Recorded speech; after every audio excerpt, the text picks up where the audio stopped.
دو بالکل ڈفرینٹ واقعات ہیں جو میں نے آپ سے ڈسکس کرنے ہیں. کیوں نہ ان کے خلاف جو ہے وہ وارنٹ جاری کر دیے جائیں. منہ بند رکھیے, اگر نہیں رکھ سکتے تو پھر عدالت میں پیش ہوں. میں عمران خان صاحب کی اور میری دوستی جو ہے وہ بڑی پرانی ہے. اب آگے کیا کرنا ہے, کس پارٹی کے اندر جانا ہے.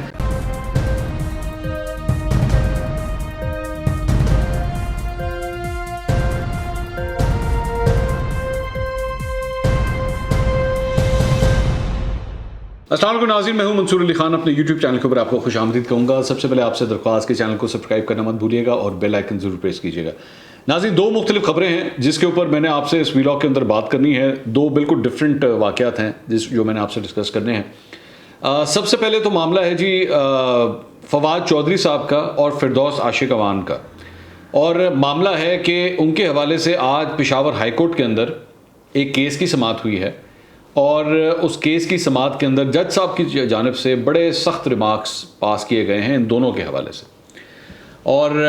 معاملہ ہے کہ جب پرویز مشرف کو پھانسی کی سزا دی گئی تھی کورٹ کی جانب سے,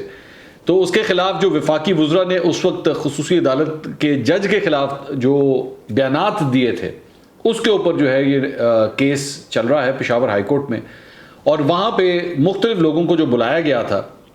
پیش ہونے کے لیے, اس میں سے فردوس عاشق اوان اور فواد چودھری وہاں پہ پیش نہیں ہو رہے اس کیس کے اندر. اچھا, اس میں جو ڈیٹیل ہے وہ یہ میں آپ کو بتا دوں کہ اس سلسلے میں جو وزیر قانون ہے فروغ نسیم صاحب, یہ ان کو بھی اس کیس میں شامل کیا گیا تھا, اور معاون خصوصی جو شہزاد اکبر صاحب ہیں ان کو بھی اس کیس میں شامل کیا گیا تھا, اور سابق اٹارنی جنرل جو ہیں ان کو بھی اس کیس میں شامل کیا گیا تھا. لیکن وہ اس معاملے پہ آلریڈی معافی مانگ چکے ہیں, اور اس معافی کے بعد آج عدالت نے یہ ریمارکس دیے ہیں کہ ان کی معافی کو ہم قبول کریں گے یا نہیں کریں گے. یہ فیصلہ جو ہے وہ عدالت بعد میں کرے گی کہ کیا ان لوگوں کی معافیاں بھی ہم نے قبول کرنی ہے یا نہیں کرنی. لیکن ساتھ ہی ساتھ جو آج عدالت کی جانب سے ریمارکس آئے, اس میں یہ کہا گیا کہ 3 بار عدالت نے نوٹس جاری کیا لیکن یہ لوگ عدالت کے اندر پیش نہیں ہوئے. اور آج خاص طور پہ یہ ریمارک بھی آیا کہ کیوں نہ ان کے خلاف جو ہے وہ وارنٹ جاری کر دیے جائیں فواد چودھری اور فردوس عاشق اوان کے خلاف.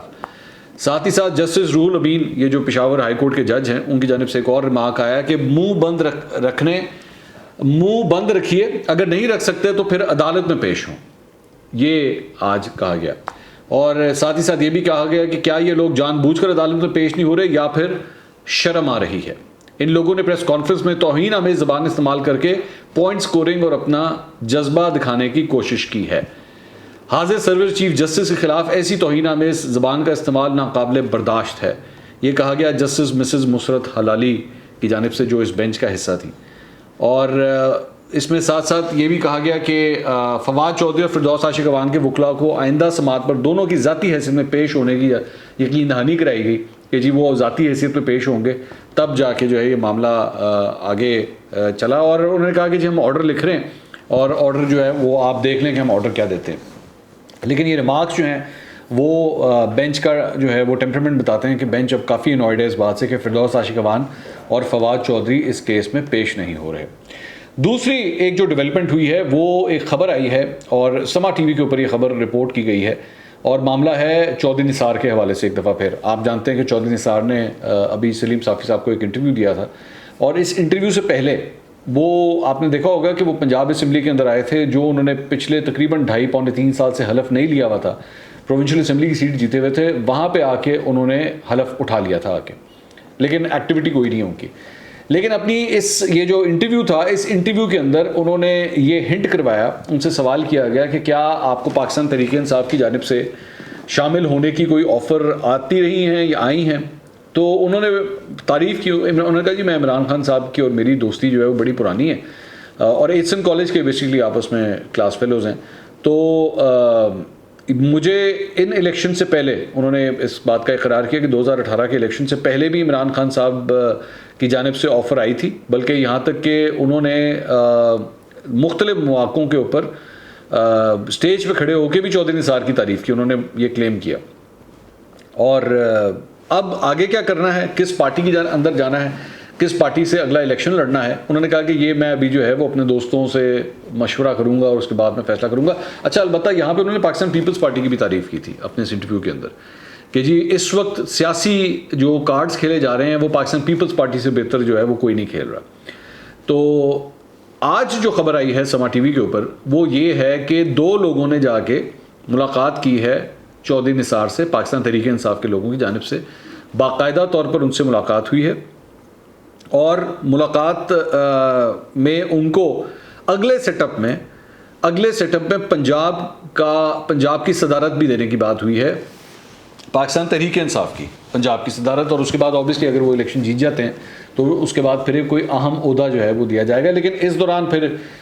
یہ بات آئی کہ جی انہوں نے کہا کہ مشاورت کر کے میں فیصلہ کروں گا، لیکن میں اس چیز کو ایک ڈفرینٹ اینگل سے دیکھ رہا ہوں، اس ساری چیز کو، یہ جو چودھری نثار کی جانب سے جو بات آ رہی ہے میں اس کو ایک ڈفرینٹ اینگل سے دیکھ رہا ہوں۔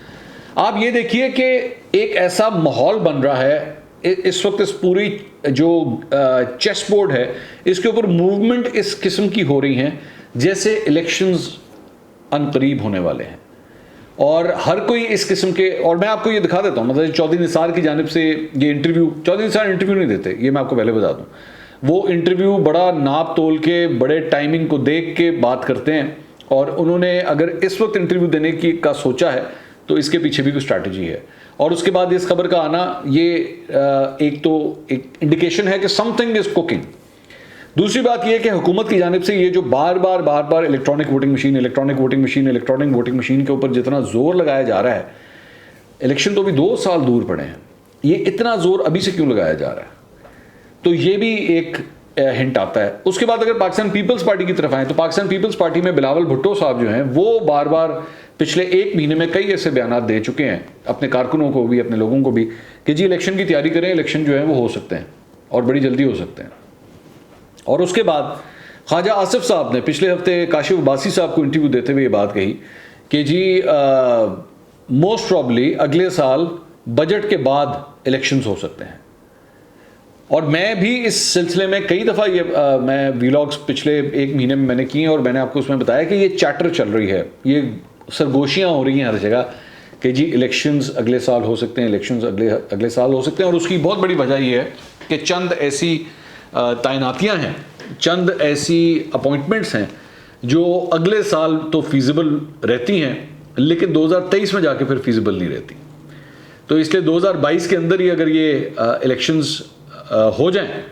تو یہ عمران خان صاحب کے لیے اور پاکستان تحریک انصاف کے لیے جو ہے کافی فائدہ مند ثابت ہو سکتا ہے، جس کی وجہ سے اس وقت یہ پورا ماحول بنا ہوا ہے، جس کی وجہ سے یہ لگتا ہے صحیح ہے کہ چودھری نثار نے یہ جو بھی بات چیت کی ہے اور یہ جس قسم کی خبریں ان کے حوالے سے آ رہی ہیں اس کے پس منظر میں جو ہے یہ ساری بات ہے۔ اور ایک اور بڑی امپورٹنٹ بات کہ اس ساری چیز کو لے کے اس مرتبہ حکومت نے جو بجٹ دیا ہے، میرے کئی معاشی تجزیہ کاروں سے بات ہوئی تو انہوں نے اس بجٹ کو دیکھ کے انہوں نے کہا کہ یہ تو الیکشن ایئر کا بجٹ لگتا ہے۔ الیکشن ایئر کا بجٹ بیسکلی ہوتا یہ ہے کہ جو سٹنگ گورنمنٹ ہوتی ہے، جس کی بھی حکومت ہوتی ہے، وہ لمبے چوڑے خرچے کرتی ہے، ڈیولپمنٹ سکیمز لے کر آتی ہے، لمبے چوڑے خرچے کرتی ہے، کیونکہ اس کو پتا ہوتا ہے اس نے اگلے سال یا آنے والے 1 سال کے اندر الیکشنز کے اندر جانا ہے، تو اس سے پہلے سڑکیں بناؤ، یہ سارے کام شام کرو، بڑے بڑے پروجیکٹس کرو، اور آپ دیکھیے کہ عمران خان صاحب فیتے پہ فیتے کاٹی جا رہے ہیں، جلدی فیتے کاٹے جا رہے ہیں۔ تو یہ پہلے سب کچھ نہیں ہو رہا تھا، لیکن اب بہت جلدی سے یہ سارے کام جو ہیں وہ ہونا شروع ہو گئے، تو یہ اس قسم کی انڈیکیشنز ہیں جو اگلے سال کے الیکشنز کی طرف پن پوائنٹ کرتی ہیں، لیکن obviously at the end of the day فیصلہ کرنے والوں نہیں کرنا ہے۔ اگلی ویلاگ میں دوبارہ ملاقات ہوگی۔ اللہ حافظ۔